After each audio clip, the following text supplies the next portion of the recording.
Hey guys, welcome back to the D&Y Podcast. I'm your host Yassine Mustafa with my co-host Dimitri Magnan, and today we're bringing you another episode with our knowledge that we've learned from life to try and help you and help everyone watching at home figure out what to do with business, what to do with life using our experiences and our thoughts and uh, understandings and realization. So, Dimitri, before we start, as always, how has your week been? How has everything been going with you? Very good. We record this on Tuesday, just after the Easter weekend, and it was here in Switzerland a wonderful weekend.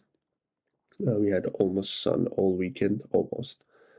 I hope it was good for you in Egypt as well, but I don't believe Egypt had bad weather, Yeah. because that'd be surprising. But yeah, we had wonderful weather here this weekend, so that was great. Spent some time with family, friends, girlfriend, and so that was great. But yeah, now back to work. Yeah, or otherwise the past week has been good. Content wise, I'm really trying to double down, so that's very, very fun. Follow this How has guy. it been for Thank you. How has it been for you, man? It's been good, man. Had a interesting week. A lot going on, as always, for me with uni and all these things. I have a big essay to take care of this week, but the good thing is, despite that, I've been able to make some progress with my ideas. I've also been putting out content for Richard Banking, um, and I'm happy to see where it's going.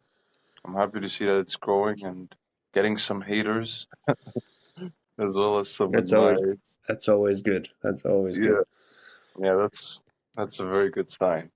But um, but yeah, it's been good for me. You know, just can't wait to get uni out of the way so I can really give my all to business and the work we've agreed to do together and stuff like that. It's can't wait for it. But yeah, Great, great. Very nice to hear, and wish you all the best with your uni stuff, obviously. thank you, man. Um, I would start with my wisdom nugget for this podcast episode, Yeah. and it has to do with my vlogs that I started doing about a year ago, and then it faded out completely through basically 8 months of last year where I didn't post vlogs at all. And now, since the start of the year, I've been consistent by uploading one each week and just documenting what I do. And it's been beneficial in many ways because I record the episodes and then I edit them 2 to 3 weeks later. So I always have like a 2 to 3 weeks delay in, just to Mm, have some buffer in case something happens, and you never know. And so I have that 2 to 3 weeks buffer. So from the point where I record the episode till the point where I actually edit it, there's 2 to 3 weeks buffer. And that helps you to reflect on what happened. So if, for example, 2 to 3 weeks ago you said you were going to do something, and then now you edit it and you realize you didn't do it the way you said you would do it, that's a reminder for yourself, hey, I need to do better. So that's mm. been a very, very good thing for me. It's kind of like an accountability tracker for you. It is for yourself. It is for yourself. It's also a good tracker when you talk, because I mean, I'm not very good at speaking, and I make a lot of pauses and make like stutters and ams and whatever weird pauses. And so that helps you improve speaking and improve to gather your thoughts and make sure you know what you want to say. Because sometimes that's not quite easy, and especially when you see yourself on camera, that's hard. Yeah, I relate. Uh, Yeah, and one thing I wanted to add to that point before I let you over to your wisdom nugget is, don't try to be perfect, just start it and try to improve along the way. Because if you try to make it perfect the first time, you're never going to release it. that's very good. Well, I have two wisdom nuggets, but I'll keep one for the other future topics, and I'll use one for this that goes perfectly with your content one. Um, for my Richard Reacts account, one thing I've been doing is I film all my videos. I film like 90 videos. That's like 1 month or 2 months worth of content in a day, which is a little bit insane, I know. But it's great because then you have a lot of videos. And one thing I've been doing too, despite having all these videos, is sometimes after I've edited the content, I go over it and again, I'm like, oh, wait, this joke would land better if it's shorter. So let me cut it. So what I started to do is old me would have like deleted that long video, but what I've started to do is actually keep that video and make a short version of it, post the long one and post the short one and see which one performs because one, it gives you more content, and two, it gives you an excuse to repost the video. and three, you just get more content, and maybe one of your videos will resonate and bring you people from here, while this other version will bring you other people who like this style. So this has been something that I've been doing, and it's been helping me because before I used to go like, oh, I have to record a new one, but now I I've managed to find ways to make the same video live a little bit longer, if you know what I mean. Yes, and it's a great thing to understand what your audience likes to see Yeah. Yeah. because you test it against each other. And most of the time, we aren't experts at exactly knowing what's going to happen and what's going to perform the best. Sometimes you just got to test it. Exactly. Exactly. So for those of you who create content out there, this would be my wisdom nugget. Yassine, do you want to introduce the audience to our topic of today? Yes. So our topic of today is actually, what does being rich actually mean? I saw a video from this guy who asks, "Excuse me, sir, what do you do for a living?" Or not, what do you do for a living? Are you a billionaire? You know? And then he starts talking with them. And there was this billionaire who he met who was saying that being rich isn't necessarily in millions or dollars. It's when you can live the life you actually want without stress.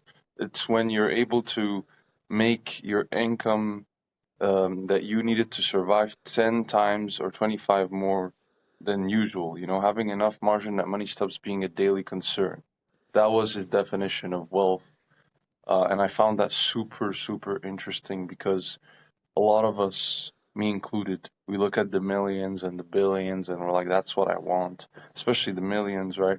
If I'm not a millionaire, I'm not a success. But I found it interesting and it helped me understand why some people are totally fine, you know, being the digital nomads who make a few thousand and sticking at that level. You know, they don't want to necessarily go further. They're happy with that. Um, and it reminded me, you know, of a Muslim entrepreneur I watched a long time ago. He used to try and memorize the Quran and he loved reading it a lot. But when he wanted to make his first million by 30, before 30, he started hustling a lot more. And now he had no more time for that. And he ended up like burning out or getting sick of it. So he decided to shift gears and switch to a business that allowed him to keep that part of his life, which I find very interesting. And I think you can give people even more of your perspective, Dimitri, because remember I always bring up the example of you doing construction work on the side, you know, with your business when you don't need to necessarily, but you chose to, and that's always very interesting. Yes, and it's a topic after you sent me that video where I had a bit of a thought of it. So, what you basically need to figure out for yourself is try and find the sum or the lifestyle that you actually want and need. What is the amount of money you need a month to retain the lifestyle you would like to live? And obviously, the higher the lifestyle, the more you have to sacrifice in order to live that specific lifestyle. And look for some people that might be living off 2 to 3 grand on Bali and living a great life there. For some people, It might be living a lot more and then working a lot more. Depending on what you work and how you make a living, you can also have something that doesn't feel like work for you because you're so passionate about it and it just feels natural to you to work like that. So try and find the sum and the lifestyle you actually want, and then shape your life according to that. Because it's not the same for everyone. It's just different depending on what you want. That's what you have to figure out. Yeah, I agree with you. I think also that could be said for, you need to know what rich means for you, as you've said.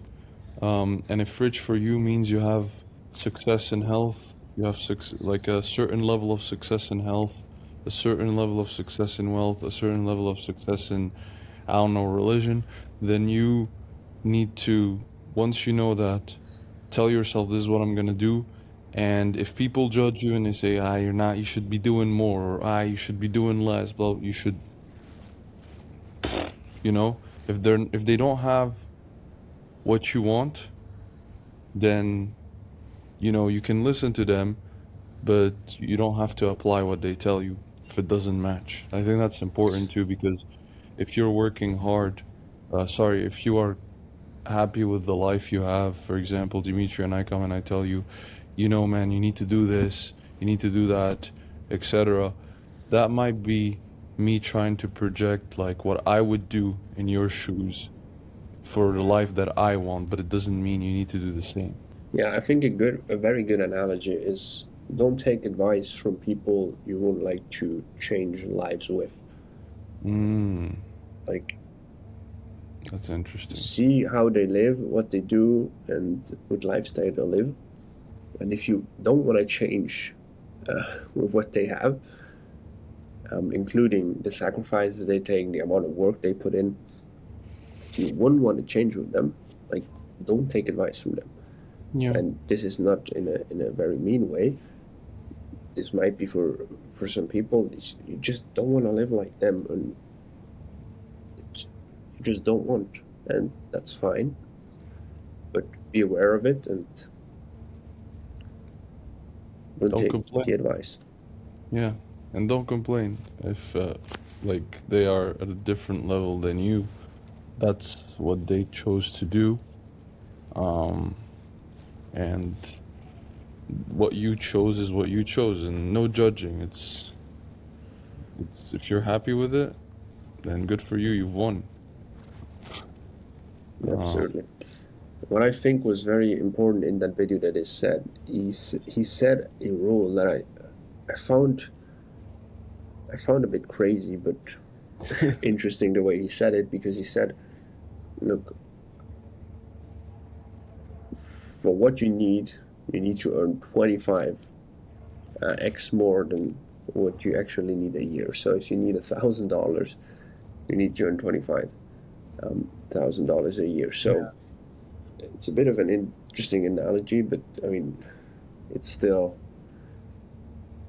lots and lots of money. But I think he said it because he wanted to imply that you need to have a sustainable income over the years that doesn't fade away and goes through recessions, and where you can let your money earn more money. That's how much you need. Yeah. But I found that very interesting, because 25 times more than what you need is a lot.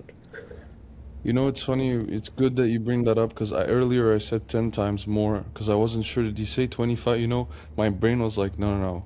25 sounds like a lot. So it was like, no, he said 10. But actually, he did say 25. And, you're right. And he did. But the number he gave was not very high in the video. He said like 7,000. It's still pretty high, especially 25 times more. But I think the reason he gave that is probably like due to his experiences, his lifestyle. I mean, when you're at that level, billionaire level, you think bigger, right? Very much bigger, because you want more and more and more. So yeah, but it's a good rule of thumb to, I think, in general, try to make more than what you have. Like you can consider yourself rich when you're able to make double or triple more than what you have.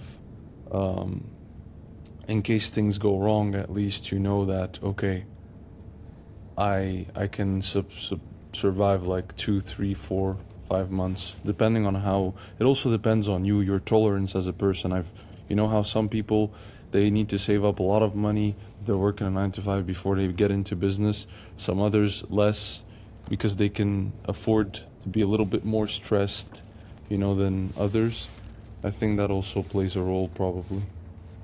Yeah, and the fluctuation you just have when you have a business where the income is never the same. It's always up and down and up and down.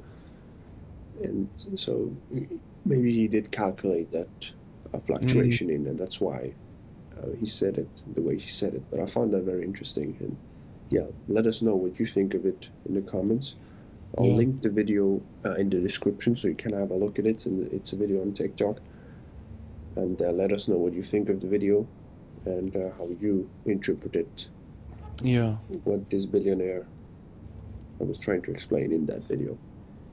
I can tell you one thing I took from this video, Dimitri, is that I was like, okay, I'm someone who values a lot health, you know, and having a little bit of a balance or a little bit of time between health, wealth, and religion. So I was like, okay, then I need to start acting that way. If that really matters to me, I need to start acting that way, which is why I started putting in my I started getting back to tracking I got a fitness planner to track again my progress because that was the time when I was best when it came to fitness. And I made with myself a deal of, okay, right now you're busy with uni and stuff, so I understand you can't work out 6 times a week as you used to. So let's just do the easiest thing that requires the least amount of decisions, which is working out 3 times a week, full body workouts. Follow the video so you don't have to use your brain too much and overthink. You just follow the workout program that you got, and that makes it way much easier because there's less decisions to take. And when there's less decisions to take, you're more likely to actually do the damn task. Yeah, So, the easier it is to do the tax, the more likely you're going to actually do it. It's yeah, as simple as that. yeah. All right. No, yeah. I don't know if you have a story you want to share regarding this or something that made you change, but if you don't, I'll wait for you to tell me. No, I said everything I wanted to say on that topic, and I think it all comes down to what do you want and what do you want Mm, to reach? Because rich might also mean for you to have a house, have kids, and still work every day till you're 60. That can mean rich for you. If that's what you want, then yeah, choose steps accordingly. yeah. And your rich might change as well. I just want to point that out.